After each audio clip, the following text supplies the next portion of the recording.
ശരവണഭവ. എല്ലാവർക്കും കാർത്തികേയം യൂട്യൂബ് ചാനലിലേക്ക് സ്വാഗതം.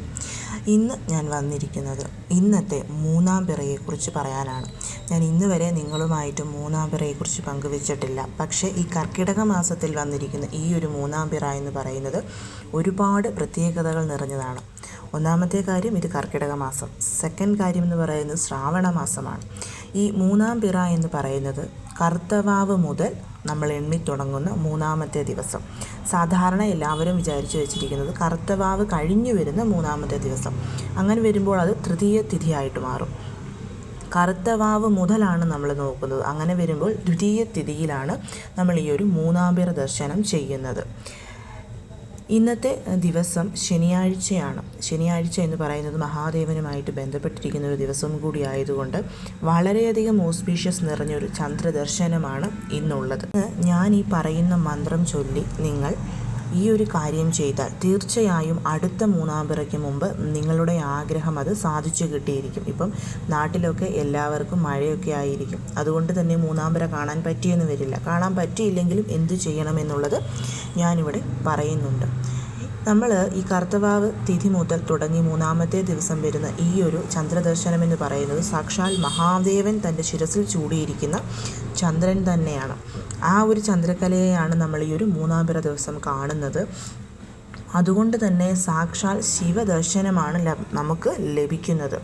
വളരെയധികം ഓസ്പീഷ്യസ് ആയിട്ടുള്ള, അത്രമാത്രം നമ്മൾ ഭാഗ്യം ചെയ്തവരാണെങ്കിൽ മാത്രമേ നമുക്ക് ആ ഒരു മൂന്നാം പിറ കാണാനായിട്ട് സാധിക്കുകയുള്ളൂ. അത് കണ്ടാൽ അടുപ്പിച്ച് 3 പിറ കാണാൻ സാധിച്ചാൽ തീർച്ചയായും നമ്മുടെ ലൈഫിൽ നല്ല രീതിയിലുള്ള ഭാഗ്യങ്ങൾ ഉണ്ടാവാൻ സാധിക്കുമെന്നാണ് പറയുന്നത്.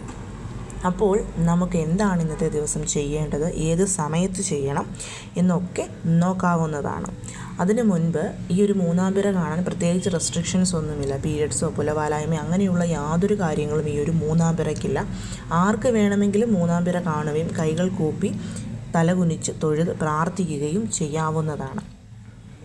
ഈ മൂന്നാം പിറ കണ്ടാൽ കിട്ടുന്ന മറ്റൊരു ഗുണമെന്ന് പറയുന്നത് ചന്ദ്രഭഗവാൻ എന്ന് പറയുന്നത് മനോകാരകനാണെന്നുള്ളത് ഞാൻ എപ്പോഴും പറയുന്ന കാര്യമാണ്.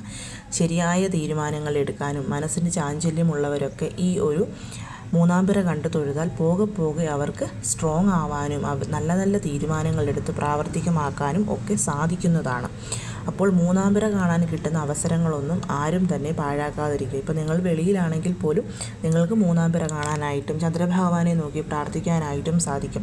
ആ സമയത്ത് പെരുകണമെന്ന് ആഗ്രഹിക്കുന്ന എന്തൊരു സാധനവും കയ്യിൽ വെച്ച് പ്രാർത്ഥിച്ചാൽ അത് നമ്മുടെ വീട്ടിൽ നാൾക്ക് നാൾ കൂടിക്കൊണ്ടേ ഇരിക്കുമെന്നുള്ളതാണ് പറയുന്നത്. ആ ഒരു സമയത്ത് സ്വർണമോ അരിയോ അതേപോലെ തന്നെ നാണയങ്ങളോ എന്ത് കയ്യിൽ വെച്ച് ചന്ദ്രഭഗവാനെ നോക്കി ഈ ഒരു കാര്യം അങ്ങ് ദിവസം ചെല്ലും തോറും വളർന്ന് വലുതാകുന്നത് പോലെ എൻ്റെ കയ്യിൽ വെച്ച് ഞാൻ ഈ പ്രാർത്ഥിക്കുന്ന വസ്തുക്കളും എൻ്റെ വീട്ടിൽ ദിവസം ചെല്ലുന്തോറും പെരുകണമേ എന്ന് പ്രാർത്ഥിച്ചാൽ തീർച്ചയായിട്ടും അത് തന്നെ നമുക്ക് സംഭവിച്ചു വരുന്നതാണ്. അതുകൊണ്ട് ഇന്ന് വൈകിട്ട് വരുന്ന മൂന്നാം പിറയിൽ നിങ്ങൾക്ക് അതും ചെയ്യാവുന്നതാണ്. പക്ഷേ അത് പീരിയഡ്സ് പുലവാലായ്മയുള്ളവർക്കൊന്നും ചെയ്യാൻ സാധിക്കില്ല. കാരണം നമ്മൾ ഭഗവാന്റെ മന്ത്രം ചൊല്ലിയാണ് അത് ചെയ്യുന്നതെന്നുള്ളൂ. ഞാൻ ഇന്ന് ഈ പറയുന്നൊരു കാര്യം ഇതും നിങ്ങൾക്ക് പീരിയഡ്സെന്നോ പുലവാലായ്മയെന്നോ ഒന്നുമില്ല. ആർക്ക് വേണമെങ്കിലും ചന്ദ്രഭഗവാനെ നോക്കി പ്രാർത്ഥിച്ച് ചെയ്യാൻ പറ്റുന്ന കാര്യമാണ്. അതായത് ഇന്ന് വൈകിട്ട് 6:38-നും 7:58-നും ഇടയ്ക്കാണ് ആകാശത്ത് തെക്ക് ഭാഗത്തായിട്ട് നമ്മൾ ഈ ഒരു മൂന്നാം പിറ കാണുന്നത്. അതായത് നമ്മുടെ വീട്ടിൽ നിന്ന് നോക്കിക്കഴിഞ്ഞ് വീടിൻ്റെ പടിഞ്ഞാറ് ഭാഗത്തായിട്ട് ഒരു തേങ്ങാപ്പൂളിൻ്റെ ആകൃതിയിൽ ഞാനിതാ ഈ പിക്ചറിൽ കാണിച്ചിരിക്കുന്നത് പോലെ നമുക്ക് ചന്ദ്രഭഗവാനെ കാണാനായിട്ട് സാധിക്കുന്നതാണ്. അപ്പോൾ നിങ്ങൾ ചെയ്യേണ്ടത് ആദ്യം തന്നെ നാളെ ഈ ഒരു ചന്ദ്രകല ആകാശത്ത് ദൃശ്യമാകുന്ന സമയം ഞാൻ പറയാം. വൈകിട്ട് 6:38-നും 7:58-നും ഇടയ്ക്കുള്ള സമയത്താണ് ഈ ഒരു ചന്ദ്രകല ആകാശത്ത് കാണുന്നത്. വെറും 5-6 മിനിറ്റുകൾ മാത്രമേ നമുക്കിത് കാണാനായിട്ട് സാധിക്കുകയുള്ളൂ. അതുകൊണ്ട് സത്യം പറഞ്ഞാൽ ഇത് കാണണമെന്നുണ്ടെങ്കിൽ കണ്ടിന്യൂസ് ആയിട്ട് ഈ ഒരു സമയം മുഴുവൻ നമ്മൾ ഇറങ്ങി നിന്ന് ആകാശത്ത് നോക്കുക തന്നെ വേണം. ഇപ്പോൾ മഴയൊക്കെ ആയതുകൊണ്ട് ചിലപ്പോൾ എല്ലാവർക്കും കാണാൻ സാധിച്ചു എന്നും വരില്ല. ഇനിയിപ്പം നിങ്ങൾ എത്ര നോക്കിയിട്ടും നിങ്ങൾക്ക് കാണാൻ സാധിച്ചില്ല എന്നുണ്ടെങ്കിൽ നിങ്ങൾക്ക് നിങ്ങളുടെ വീട്ടിലെ പൂജാമുറിയിൽ ഈ ഒരു സമയത്തിരുന്ന് ഞാൻ ഈ പറയുന്ന മന്ത്രം ചൊല്ലി പ്രാർത്ഥിക്കാവുന്നതാണ്. ആദ്യം തന്നെ നമ്മൾ ചെയ്യേണ്ടത് ഈ ഒരു ചന്ദ്രക്കല കണ്ടു കഴിഞ്ഞാൽ അപ്പോൾ തന്നെ ഒരു 2 രൂപയുടെ നാണയം നമ്മുടെ കയ്യിലെടുക്കുക എന്നുള്ളതാണ്. 2 എന്ന് പറയുന്നത് ചന്ദ്രഭഗവാന്റെ നമ്പറാണെന്നുള്ളത് ഞാൻ ഇതിനു മുൻപും നിങ്ങളോട് പറഞ്ഞിട്ടുണ്ട്. അതുകൊണ്ടാണ് നമ്മൾ 2 രൂപ നാണയം എടുക്കുന്നത്. ഇനിയിപ്പോൾ 2 രൂപ നാണയം ഇല്ല എന്നുള്ളവർക്ക് 1 രൂപയുടെ 2 കോയിൻസ് ആണെങ്കിലും എടുത്താൽ മതിയാവും. ഇതെടുത്ത് ആദ്യം തന്നെ നമ്മൾ നമ്മുടെ കയ്യിൽ പിടിച്ചിട്ട് ചന്ദ്രഭഗവാനെ കണ്ടു കഴിയുമ്പോൾ അപ്പോൾ തന്നെ ഓം ചന്ദ്രമൗലീശ്വരായ നമ, ഓം ചന്ദ്രമൗലീശ്വരായ നമ, ഓം ചന്ദ്രമൗലീശ്വരായ നമ എന്നുള്ള മന്ത്രം 3 പ്രാവശ്യം ആദ്യം തന്നെ ചൊല്ലണം. ചൊല്ലിയതിന് ശേഷം ഭഗവാനെ എനിക്ക് ഈ ഒരു ആഗ്രഹമുണ്ട്, അതത്രയും പെട്ടെന്ന് അങ്ങ് എനിക്ക് സാധിച്ചു തരണമേ എന്ന് പ്രാർത്ഥിക്കുക. അത് പൈസ പ്രോബ്ലം ആണെങ്കിൽ പൈസ, അതല്ല മറ്റെന്തെങ്കിലും കാര്യമാണെന്നുണ്ടെങ്കിൽ അത് ചന്ദ്രഭഗവാനെ നോക്കി പ്രാർത്ഥിക്കുക. അതിനുശേഷം ഞാൻ ഈ പറയുന്ന മന്ത്രം 21 തവണ അവിടെ നിന്ന് തന്നെ ചന്ദ്രഭഗവാനെ നോക്കി നമ്മൾ പ്രാർത്ഥിക്കേണ്ടതാണ്. മന്ത്രം ഇതാണ്: ഓം സോമായ നമഃ, ഓം സോമായ നമഃ. ഈ മന്ത്രം നമ്മൾ 21 പ്രാവശ്യം ആ ഒരു ചന്ദ്രഭഗവാനെ നോക്കി നിന്ന് പ്രാർത്ഥിക്കണം. ഇനി നിങ്ങൾക്ക് മഴയൊക്കെ കാരണം ഈ ഒരു സമയത്തിനുള്ളിൽ ചന്ദ്രഭഗവാനെ കാണാൻ സാധിച്ചില്ല എന്നിരിക്കെ നമ്മുടെ വീട്ടിലെ പൂജാമുറിയിൽ എല്ലാവരുടെ വീട്ടിലും ശിവ പാർവതി ഫോട്ടോ ഉണ്ടാകും. ഇപ്പോൾ ശിവകുടുംബമായാലും അതിൽ ശിവഭഗവാന്റെ തലയിൽ നമുക്ക് ഈ ഒരു 3-ാം പിറ ചന്ദ്രനെ കാണാനായിട്ട് സാധിക്കും.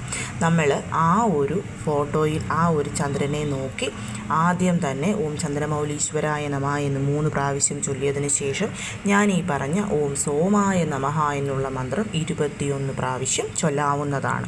ഇനി ഞങ്ങളുടെ വീട്ടിൽ ഫോട്ടോ ഇല്ല എങ്കിൽ നിങ്ങൾ മൊബൈൽ ഫോണിൽ ഒരു ഫോട്ടോ എടുക്കുക. എന്തായാലും ഏത് ഫോട്ടോ എടുത്താലും അതിൽ ഭഗവാന്റെ ശിരസിൽ ചന്ദ്രനെ നമുക്ക് കാണാൻ സാധിക്കും. ആ ഫോട്ടോയിൽ നോക്കി മൊബൈലിൽ ഒരെണ്ണം ഡൗൺലോഡ് ചെയ്ത് അത് മുൻപിൽ വെച്ചിട്ട് ആ ഒരു ഫോട്ടോയിൽ നോക്കി നിങ്ങൾക്ക് ചൊല്ലിയാൽ മതിയാകും. ഇത് ചൊല്ലിയതിന് ശേഷം നിങ്ങൾക്ക് വീണ്ടും ഭഗവാനോട് നിങ്ങളുടെ ഒരു ആഗ്രഹം പറയാവുന്നതാണ്. അതിനുശേഷം ആ നാണയം നിങ്ങൾ വേറെ എവിടെയും വെക്കരുത്. പൈസയാണ് നിങ്ങൾ ചോദിച്ചതെന്നുണ്ടെങ്കിൽ നിങ്ങൾ നിങ്ങളുടെ മണി പേഴ്സിലോ അല്ല എന്നുണ്ടെങ്കിൽ നിങ്ങളുടെ വീട്ടിൽ പൈസ സൂക്ഷിക്കുന്നിടത്തോ കൊണ്ടുവെക്കാം. മറ്റെന്തെങ്കിലും ഒരു ആഗ്രഹമാണ് നിങ്ങൾ ചോദിച്ചതെങ്കിൽ അത് ഭഗവാന്റെ ഫോട്ടോയുടെ മുൻപിലായിട്ട് വെച്ചിരിക്കുക. എന്നാണോ നിങ്ങൾ ശിവക്ഷേത്രത്തിൽ പോകുന്നത് അന്ന് ആ ഒരു നാണയം ശിവക്ഷേത്രത്തിൽ കൊണ്ടുപോയി സമർപ്പിക്കാവുന്നതാണ്. ഇത്ര മാത്രം നിങ്ങൾ നാളെ ചെയ്താൽ മതി. ഇനി നിങ്ങൾക്ക് നിങ്ങളുടെ വീട്ടിൽ അന്നവും സ്വർണവും ധനവും എല്ലാം പെരുകണം, ഒരുപോലെ പെരുകണമെന്നുണ്ടെങ്കിൽ ഈ 2 രൂപ നാണയം ഇതുപോലെ കയ്യിലെടുത്ത് ഒപ്പം തന്നെ ഒരല്പം പച്ചരിയും നിങ്ങളുടെ കയ്യിലുള്ള സ്വർണവും കൂടി കയ്യിൽ നമ്മുടെ വലത്തേ കയ്യിൽ മുറുക്കെ പിടിച്ചു ഞാൻ ഈ പറഞ്ഞ അതേ മന്ത്രം നിങ്ങൾക്ക് 21 പ്രാവശ്യം ചൊല്ലാവുന്നതാണ്. എനിക്ക് തോന്നുന്നു മിക്കവർക്കും അങ്ങനെ ചൊല്ലാനായിരിക്കും താല്പര്യം. അങ്ങനെ ചൊല്ലുമ്പം ഈ പറഞ്ഞതുപോലെ സ്വർണം ഇരിക്കുന്നിടത്തും പൈസ ഇരിക്കുന്നിടത്തും പച്ചരി നമ്മൾ നമ്മുടെ വീട്ടിൽ അരി വെക്കുന്ന പാത്രം, അതായത് ഇപ്പോൾ നിങ്ങൾ കുത്തരിയോ ചാക്കരിയോ ആയിരിക്കും വീട്ടിൽ വെക്കുന്നത്. അപ്പോൾ കുറച്ച് പച്ചരി ഒരു സ്പൂൺ പച്ചരിയല്ലേ നമ്മൾ കയ്യിലെടുക്കും. ആ പച്ചരി അതേപോലെ തന്നെ ഒരു കിഴി കെട്ടണം. യെല്ലോ കളർ ക്ലോത്തിൽ കെട്ടിയിട്ട് നമ്മൾ നമ്മുടെ അരി വെക്കുന്ന ആ ഒരു പാത്രത്തിൽ കൊണ്ടുപോയി അകത്തോട്ട് വെച്ചാൽ മതി. ഇത് എല്ലാ മാസവും വരുന്ന 3-ാം പിറയിൽ നിങ്ങൾക്ക് ചെയ്യാവുന്നതാണ്. നല്ല രീതിയിലുള്ള ധനാഗമനവും ഐശ്വര്യവും നമ്മുടെ വീട്ടിലുണ്ടാവാൻ ഇത് നമ്മളെ സഹായിക്കും. അപ്പോൾ നാളെ ഈ ഒരു സമയത്ത് ഇനി എന്തെങ്കിലും കാരണങ്ങൾ കൊണ്ട് നിങ്ങൾക്ക് ഈ ഒരു സമയത്ത് 3-ാം പിറ കാണാൻ സാധിച്ചില്ല, പ്രാർത്ഥിക്കാൻ പറ്റിയില്ല എന്നൊക്കെയുള്ളവർ നാളെ 6:30-ക്കും രാത്രി 10 മണിക്കും ഇടയ്ക്കുള്ള സമയത്തും പ്രാർത്ഥിക്കാവുന്നതാണ്. എപ്പോൾ പ്രാർത്ഥിച്ചാലും നിങ്ങൾക്ക് ഫലം കിട്ടും. പക്ഷേ ഈ ഒരു സമയം ആകാശത്ത് 3-ാം പിറ തെളിയുന്ന സമയത്ത് പ്രാർത്ഥിക്കുമ്പോൾ വളരെയധികം ഫലം അതിന് കൂടുതലായിരിക്കും. അപ്പോൾ മറക്കാതെ എല്ലാവരും ഇന്ന് ഈ ഒരു മന്ത്രം ചൊല്ലണം. എല്ലാവരെയും മുരുകൻ അനുഗ്രഹിക്കട്ടെ. ഓം ശരവണഭവ.